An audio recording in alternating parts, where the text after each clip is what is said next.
You're listening to the How to Talk to Girls podcast, where you'll learn step-by-step how to meet and seduce beautiful women, whether you're looking for one night of fun, a week-long fling, or a long-term relationship.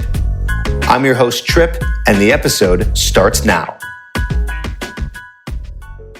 Hello and welcome back to another episode of the How to Talk to Girls podcast. Today, I'm doing an interview with Connor Beaton of ManTalks. Maybe you've heard of him. Maybe you know him or of him in the podcast world. He's got a popular podcast, which I just told you, ManTalks, and it's all over. It's on Spotify, it's on Stitcher, it's on iTunes, just like this one. And I'm so excited to have him on here. We've set this up about, maybe a month or 6 weeks ago. And finally, I was able to get him on the podcast. He's just a wealth of information. He's got so much stuff to talk about.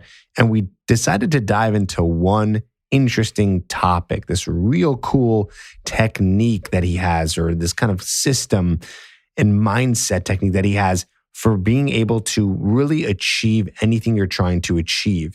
So a lot of high achieving men use this to be able to accomplish their goals. So anywhere you see that you're having trouble with in your dating life, anywhere in your health, anywhere in your relationships, anywhere with your work, anywhere in your life, you could use this. And he breaks down very specifically exactly what to do. Okay, so we go over all this in this episode. Again, talking about this cool thing that he's kind of come up with from reading and studying different psychologists and experts around the world. And he uses it with guys that he coaches and that he works with in terms of doing his podcast, his men's weekends. And really, it's cool stuff. Nothing I've ever heard before. And I approve of it. 100%. Really cool stuff here. I know I'm being so vague. I just don't want to go into it because I want you to listen to it. I want you to hear it exactly how it's supposed to be told by Connor himself. So get ready to hear that in just a minute. Don't forget, if you need coaching, if you need help, go to coachedbytrip.com and apply today to work with me. I know right now it's a crazy time in the world, and some people are saying, no, I don't need coaching right now. And it's not the time because, we're social distancing. We're not going out there and meeting each other. However, you have to understand that this is one of the best times to do coaching because there's a lot of stuff to work on besides actually going out and meeting women. There's a ton of stuff to be worked on. So finally, when we do go out there and do get you out there, you're going to be fully prepared. Okay. So I want you to apply today at coachedbytrip.com. Let me help you. Don't do this alone. If you feel like you're stuck, if you feel you need that guidance and some of that hand holding, that push, that accountability, that's what it's here for. So don't delay. Go to coachedbytrip.com now so you can apply and get on my calendar so we can start coaching. It is full at this point. So we are 100% packed, but there is still room in 4 to 5 weeks to get you in there. So the sooner you apply, the sooner we can get you on the schedule, and let me guide you through the whole process of meeting and attracting women and having the dating life that you freaking deserve. You deserve it. Do this for yourself. Let me help you. Don't do this alone. Don't just rely on the podcast. Don't just rely on my YouTube channel or even my courses. Get her hooked. Okay, don't just rely on that. If you feel that's not helping you and you want to get results faster, that's where coaching comes in. So apply as soon as possible. Coachedbytrip.com, and I will reach out to you via text or via email for us to set up a call to see if coaching is a good fit for you. Okay? All right. Sounds good to me. Let's get into it. Here's my interview with Connor Beaton. Check it out.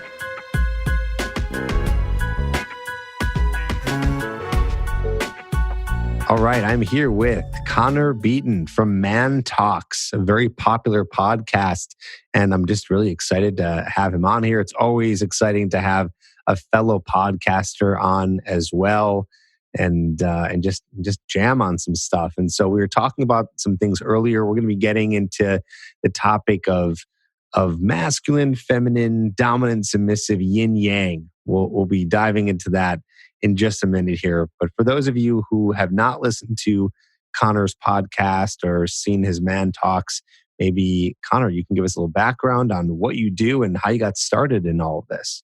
Yeah, awesome, man. Well, thank you so much. And appreciate you having me on the show. I am in lockdown in Vancouver. So I feel a little guilty that as a fellow podcaster, I have a crappy mic today. So I'll just put that out there. But I started ManTalks probably about 7 or 8 years ago, and it happened out of my own personal journey. I had switched careers. I had really hit like a rock bottom in my life.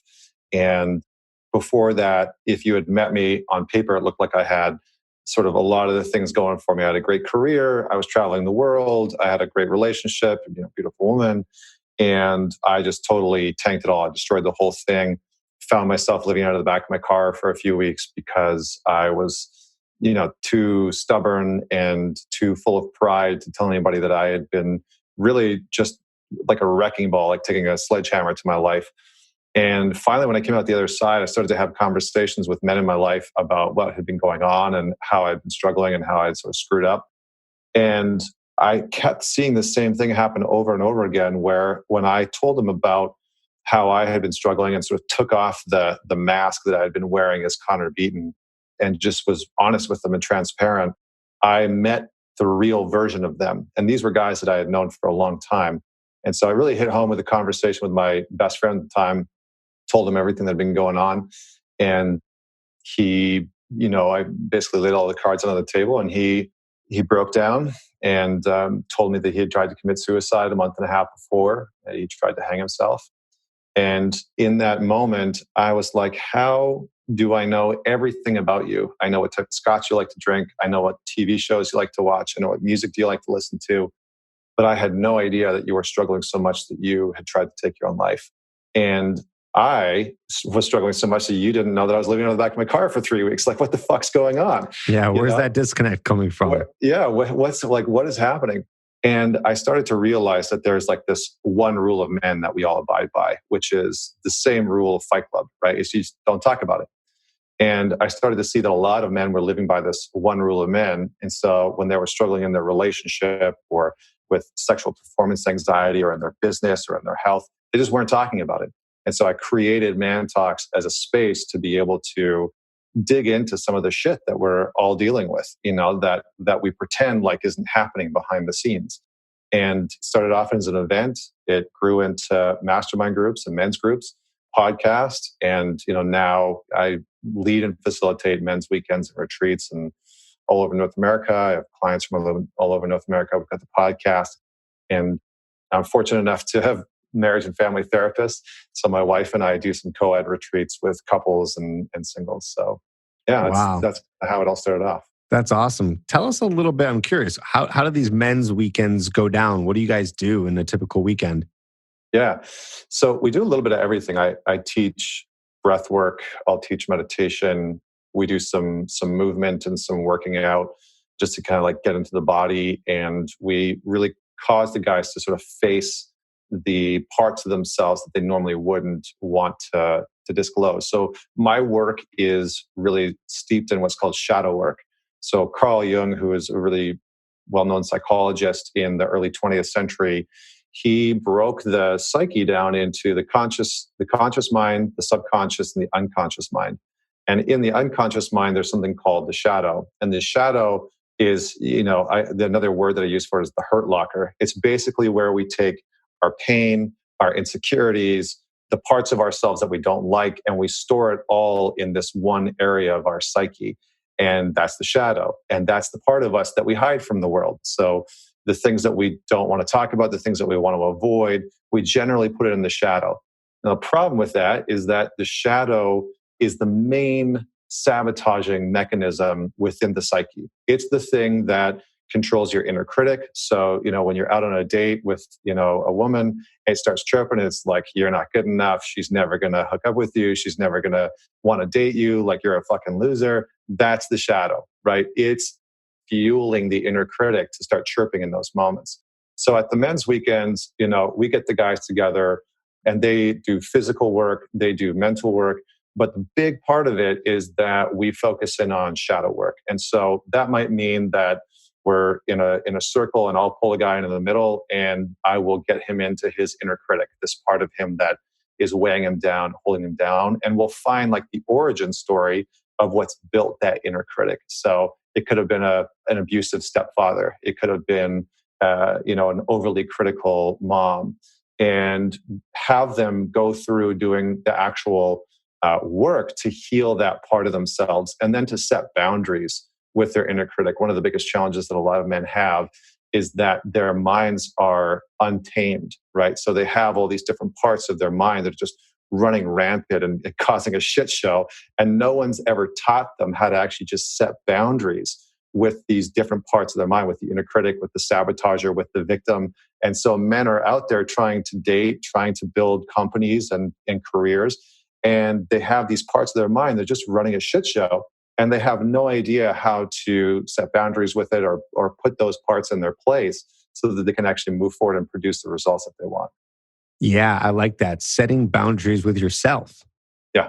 They talk 100%. about that with setting boundaries in relationships, friendships, any other person. But I've never really heard of that said within doing it with because there's all these different parts of you, right, that are speaking. Is that kind of what you're saying here? All these different parts that are speaking to you, and setting boundaries with all these different voices inside of your head. 100%. Yeah. I mean, boundaries start with us, right? Like if you want to set healthy boundaries in your life, you need to be able to set boundaries with yourself first and foremost. Like they always start with us. And for me, boundaries are just how I always describe it to men at the weekends is boundaries are just the filtration system that teach other people how to treat us, right? So if you have porous boundaries in place, which are just poor, shitty boundaries, then you're teaching people that they can walk all over you. So most nice guys, for example, will have porous boundaries. They will set these covert contracts in place so that they don't actually have to ask for what they need, in hopes that that'll please someone else and then they'll get their needs met. On the other end of the spectrum, you have guys that maybe have anger issues and aggression issues, and they generally have hyper rigid boundaries. And those boundaries are put in place to protect themselves, to protect other people from seeing their own insecurities, from seeing their own shortfalls, and all the parts of themselves that they don't want the world to see. And then somewhere in between there are healthy boundaries. And so we need to teach ourselves how to have healthy boundaries with ourselves. Like if you're watching porn 5 or 6 times a day and jerking off and not getting anything done, you probably have poor boundaries with yourself, right? And a lot of guys have poor boundaries when it comes to their health, their wellness, their routines. A lot of guys have unhealthy boundaries when it comes to their own sense of discipline. And so starting to cultivate that is an incredibly important part of being a grounded, self-led man. And when women see that, they are naturally attracted to it. There is something that is appealing to a woman when she can feel a man who has healthy boundaries with himself, who's able to tell himself no and keep himself sort of in check in certain ways. They just naturally feel safer with that. Yeah, no, I like that. So I actually like this. Let's dive deeper into this idea of boundaries. Sure. So let's lay it out. Where can a guy have boundaries within himself? I know you kind of said a few ideas, but let's go deeper. What are some actual examples? In fact, I'll make this really easy for you. Maybe think about an example of a guy that you've worked with lately where you had to talk about this, or maybe in one of your weekends where he had some boundary issues with himself. Any examples here? Yeah, I mean, there's a ton of them. So I'll give a fairly common example, which is a guy will get into a relationship and all of a sudden, he maybe won't ask for the type of sex that he wants to explore. He won't be assertive and direct in terms of the type of intimacy that he wants to have with his partner. And so he'll immediately start turning to porn. And porn will become the sort of crutch that is allowing him to explore what he wants sexually without actually having to ask for it. And that will slowly start to erode the sexual quality and quantity that's happening in the relationship. And then either he'll cheat or he'll leave. And I know that's very binary, but it's very black and white, but I'm just trying to make this simple. So where's the boundary in there? Well, first and foremost, the boundary is with him being able to own and identify the type of sexual exploration that he wants to have. So that might be setting a boundary of saying, okay, I'm not going to watch porn for a month or two because I want to start to just understand what type of sexual arousal that I have, of understanding What is my actual sexual drive and desire feel like? When does it come up? What am I really attracted to? Because porn can be this thing that's very misleading a lot of times, and a lot of guys will. And I'm not hating on porn. Porn has a place for some people. I'm just saying that it can be a crutch for a lot of men. So the first boundary is being able to say, okay, I'm going to create a space for myself to explore what I actually want sexually. The second boundary would be putting in place an actual like regiment or routine of how you would do that. So you might keep a journal. There's journals out there like the sex journal where you can start to discover some of the pieces that you actually want to explore. The third boundary would be how you actually want to communicate those things to the women that you're dating. So you might set a boundary with yourself by saying, okay, if I'm attracted to this woman, then I'm going to set the boundary that I'm going to tell her. And if I am wanting to be sexual with her, then I set the boundary. They're going to be very straightforward and forthcoming about that. And so you start to put in these boundaries with yourself of how you're going to act, behave, and communicate with women when you're dating with them so that you can fulfill on that very first sexual need. Does that land? Yeah, that does. It does. Wow, that's in depth. I like that. Yeah. So you start to put the structure in, right? I mean, if people have ever listened to like Jordan Peterson, he doesn't talk about boundaries, but a good example of this is like make your bed, right? I think he sort of dumbs it down to this very simple version of if you want to cultivate discipline with yourself, you need to be able to have boundaries in place that allow you to operate and function in the ways that are going to produce the best results for you. So another example of a boundary is with health, right? So some guys, have shitty eating routines.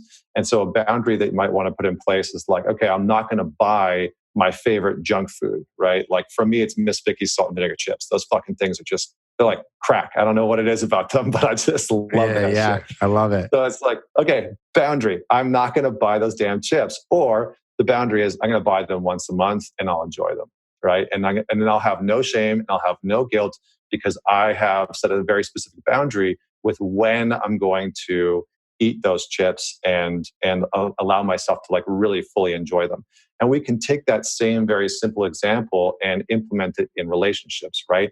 Some guys will set a boundary around over communicating in the very beginning of a relationship. Like maybe they're the classic nice guy that wants to constantly text 100 times a day and is at the other person's beck and call. So maybe they set a boundary of communicating, at a very specific time during the day. It's like, okay, I'll respond to her text after work when I know I have the mental bandwidth and capacity to do that, and stop responding when I'm, in meetings with my boss because it's going to get me in trouble.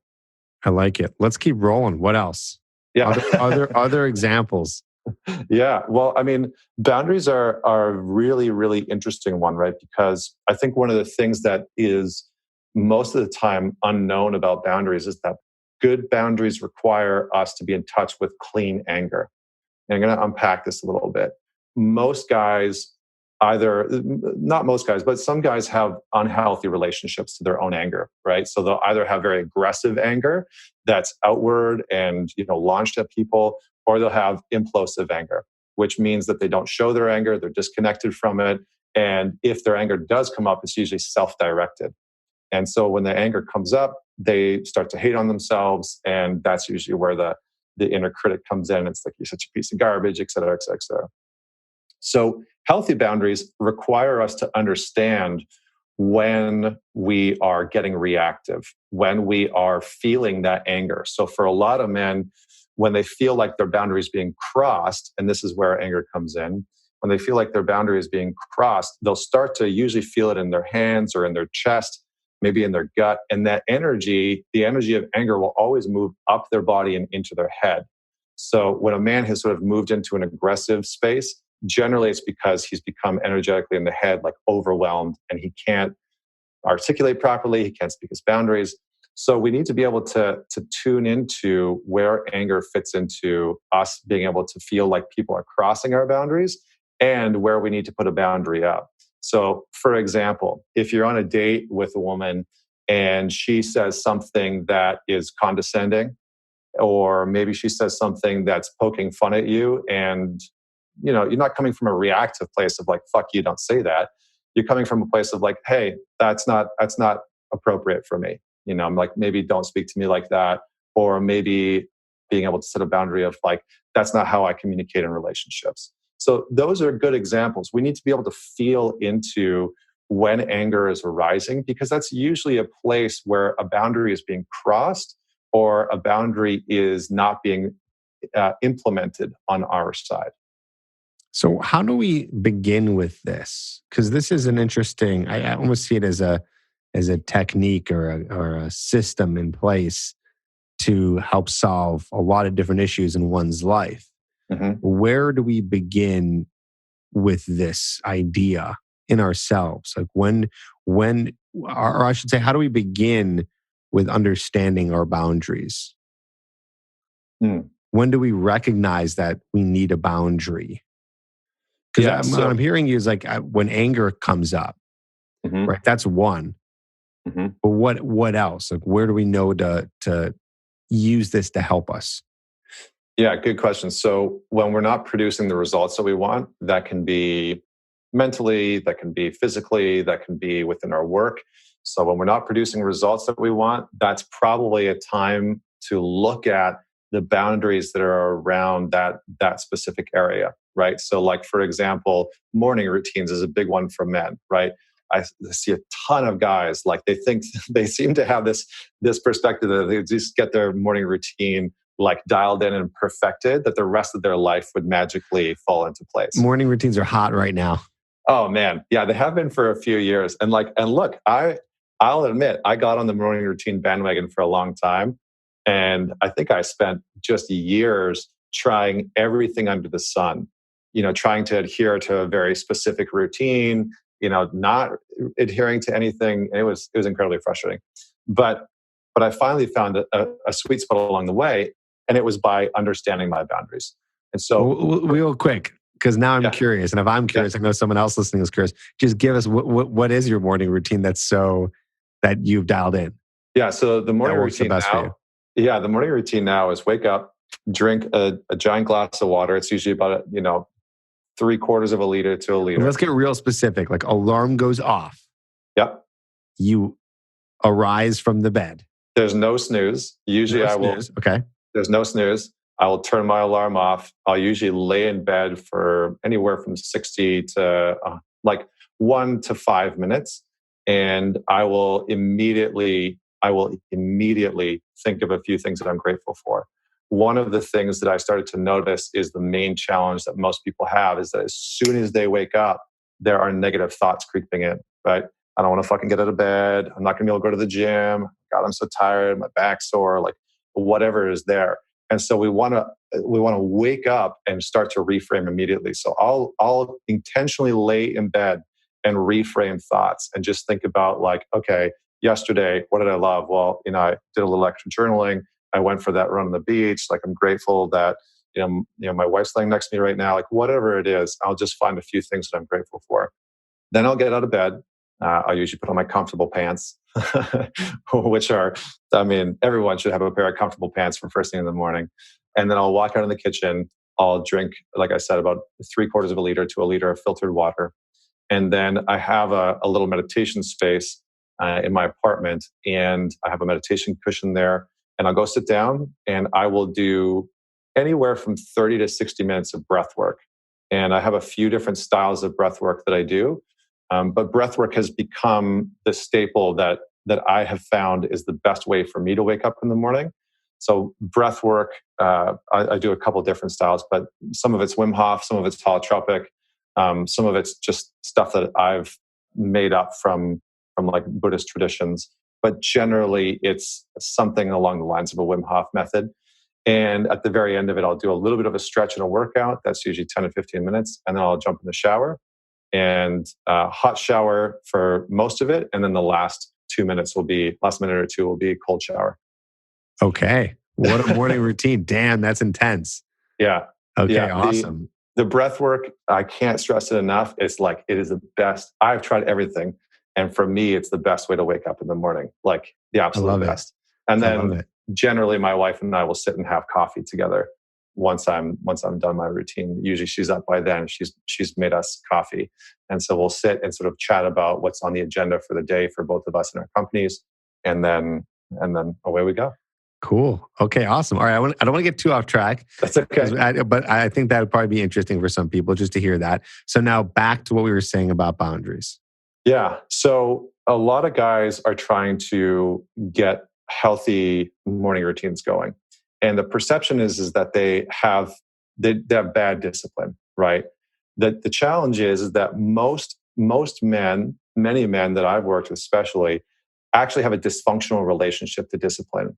And they view discipline as a punishment. And so maybe they've grown up in environments that were abusive, or there was a lot of aggressive anger that was directed towards them, or anytime that they didn't do something right or proper, they were punished for it. And so, and that can carry through in their education system, et cetera. So a lot of young men actually see discipline as a punishment or something that they are incapable of acquiring. And one of the things that we need to do is reframe discipline from a punishment to a form of practice. And so when we want to do that, we have to look at the boundaries that we want to put in place for ourselves. So if you want to, find a great morning routine, then you need to set a boundary with yourself of, I'm going to try this for a certain period of time. Boundaries are like SMART goals, right? Specific, measurable, attainable, realistic, and time bound. And so we want to have boundaries for ourselves that we know that we can adhere to. Most of the time, when a man is trying to set a boundary with himself for a morning routine, as an example, he'll do something that he knows he's not going to adhere to. So he's like, okay, I'm going to get up at 5:00 tomorrow morning and I'm going to go for an hour-long workout and then I'm going to meditate. And, this is coming from a guy that is, for the last month, has been staying up until 1 or 2 o'clock in the morning playing video games. Right? So he's setting himself up for complete failure. So the boundary that we want to set needs to be something that we know we can adhere to for a period of time, because we want to be able to condition the mind neurologically to get comfortable with it. And we want to start to condition ourselves to have confidence that when we set a boundary with ourselves, like boundary, I'm not going to hit snooze anymore. I'm just going to stop doing that one thing. I'm going to set a boundary with myself. It's going to be a hard no, and I just will not do it. And sometimes you have to set rigid boundaries with yourselves. So again, this is about knowing the 3 types of boundaries: the porous boundaries, which are bad, like open boundaries; the rigid boundaries, which are the very firm and hard ones; and then the secure boundaries. So with things like morning routines, sometimes we have to set very rigid boundaries with ourselves in order to make progress. So that might mean, for example, that you say, okay, I'm going to set a rigid boundary with myself that I'm not going to hit snooze. I'm going to set a rigid boundary with myself that when my alarm goes off at 6:00 in the morning, I'm just going to force myself out of bed. Even if that means that I roll out of bed onto the hard concrete floor, onto the hardwood floor, I'm just going to do that. And when we can start to set those rigid boundaries with ourselves, then it creates some flexibility to train ourselves to move into a healthier space. But we have to be able to set those boundaries first. So I would say start with those, set some of those rigid boundaries, not as a punishment, but as something that you are practicing. You are practicing daily. You're going to fuck it up. You're going to fail. Some mornings you're still going to hit snooze anyway. And it's not about beating the shit out of yourself when you do it. It's about remembering that you are practicing getting in the habit of having healthier boundaries. What do you think is the difference between a boundary and a habit? I think that boundaries build habits.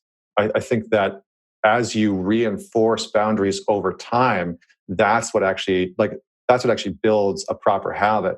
So if you don't have healthy boundaries in place, it's very hard to actually build the long-term habit, because a habit is just something that we do over and over again repetitively.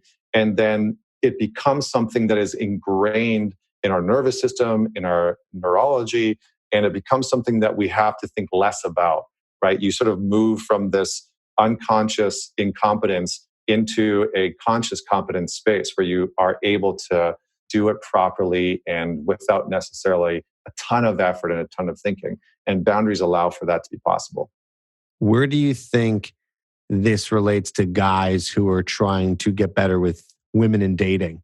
Have you seen any one that you've worked with or talked to where they're setting some specific boundaries in that arena? 100%, yeah. I think a lot of guys that are dating, they usually don't think about what their boundaries are with women. And so they are just sort of freeballing it, right? It's like they're just trying to figure shit out on the fly. and maybe they've read some pickup stuff, or they've read some books about how, or they've tuned into our shows and they sort of listen to certain pieces, but the boundaries aren't necessarily in place. So I'll give you an example. I was working with a guy who was quite sensitive, and he had done a whole bunch of pickup stuff in the past and had done pickup trainings and whatnot, and had sort of been taught that he needed to speak to women in a very specific way.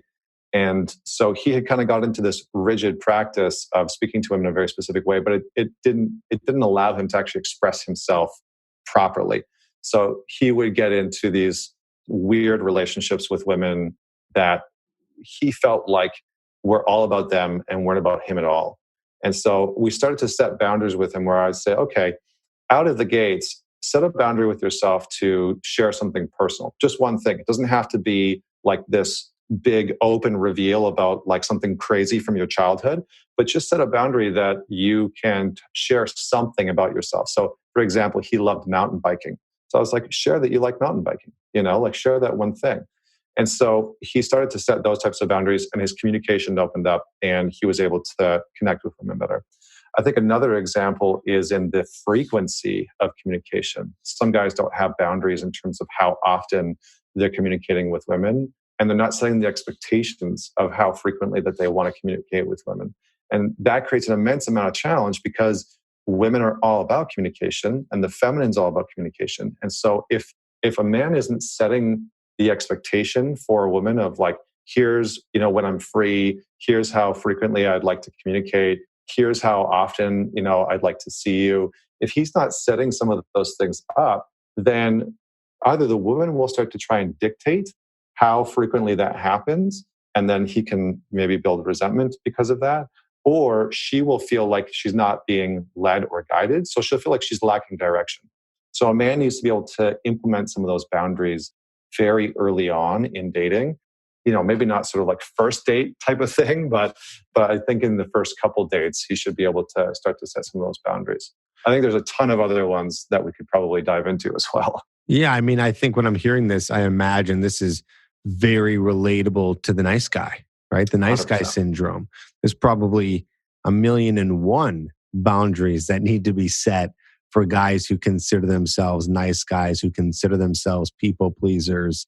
There's so much work to be done inside of their brain, inside of their mind, and the actions that they're taking that is making them be the nice guy and not allowing them to get what they really want out of their life, right?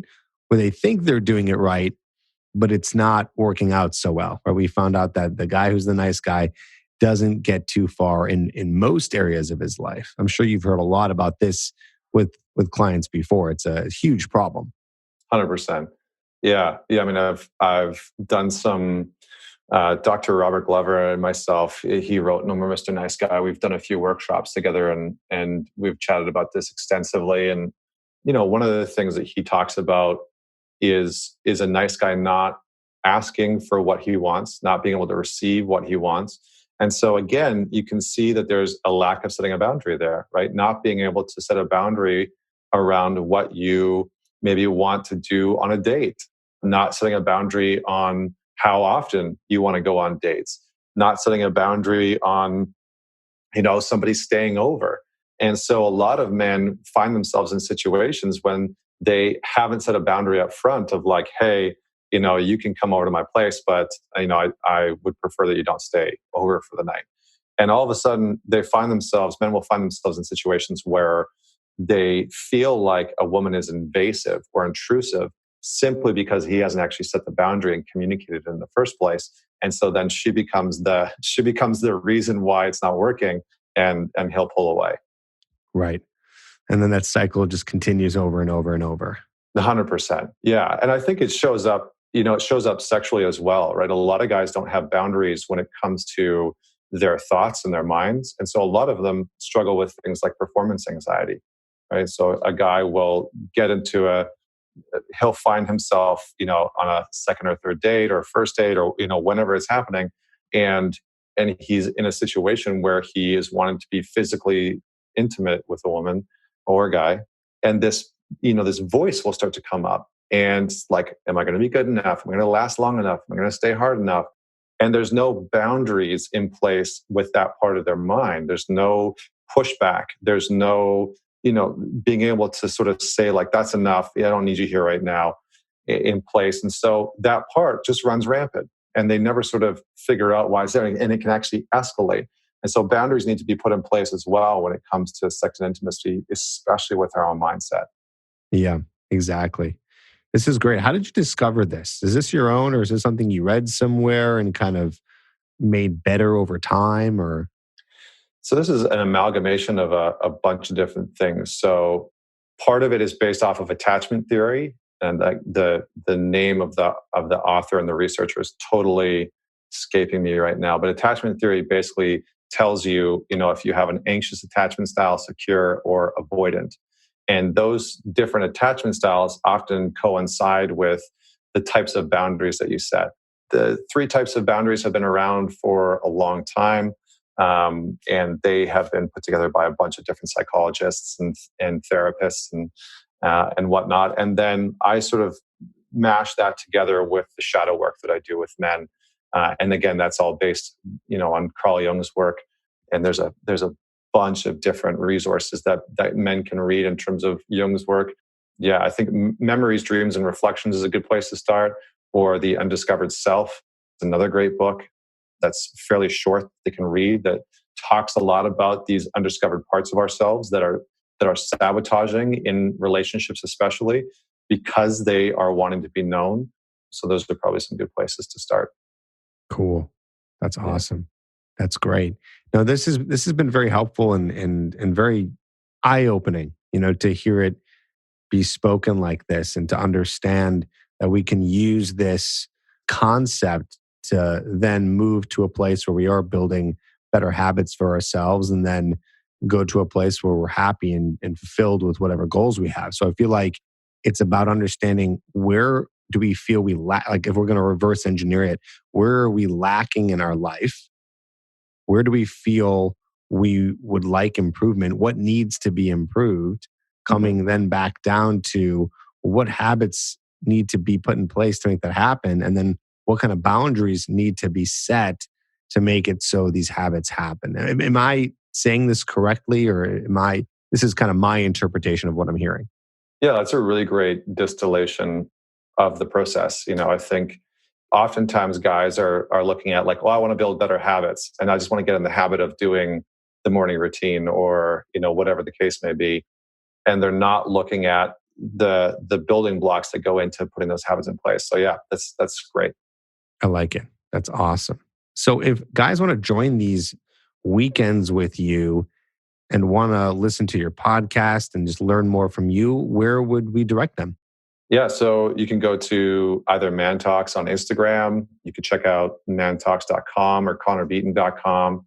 Check out any of the weekends there. And then on Facebook, we've got a community of guys. It's about 5,000 guys in there.